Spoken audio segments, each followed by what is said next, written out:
Hi guys, yesterday I made these gorgeous Italian braised shallots and they were so sweet and tangy and really delicious. They're really nice hot or cold, so you can make them ahead of time if you prefer. They're really nice as part of a meze or antipasto, but I served mine with some cumin glazed carrots and chicken roasted in milk, bay and nutmeg. I'll put both those recipes in the description below, or you could pop over to rookiecook.org to check them out, plus loads more recipes as well. So you start off with a big pot of boiling water, and to that I'm going to add 600 grams of shallots that have been peeled, but I was really careful to leave the roots intact. If they're not intact, the shallots will completely fall apart and be ruined. And just boil them for about a minute before you take them off the heat and strain them. Next, you're going to heat a good glug of olive oil in a pan, about 4 tablespoons, and add a little knob of butter, around 15 grams.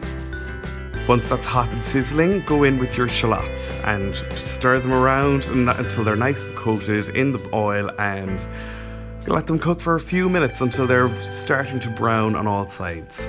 As they're browning, take 150 milliliters of boiling water and then add a good squeeze of tomato puree to it, probably around 2, maybe 3 tablespoons. And mix it in with a fork until it's all nice and combined. So after about 4 minutes over a medium-high heat, you should have a good colour on your shallots now.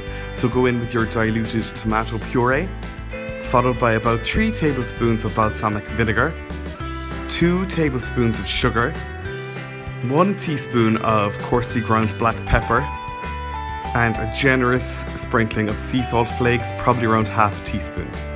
Then give everything a really good stir to combine and turn the heat down to low and allow it to cook uncovered for about an hour, and just give it the odd stir every so often. And if it looks like the water is evaporating too quickly, you can add another little drop, though I didn't, and it should reduce really nicely. All that tomato puree will go really jammy, and then after an hour it should look like this.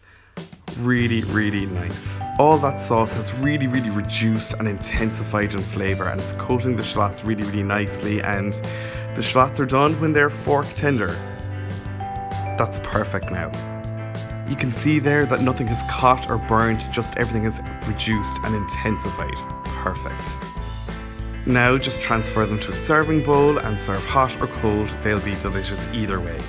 Thanks a million for watching, guys. I hope you liked this recipe and I hope you give it a go. I really think you should. It's so easy. And if you did like it, hit the like button below and subscribe to my YouTube channel as well. And check me out on social media. All the links to my accounts are in the description below. I'd love to hear how you got on if you tried this recipe.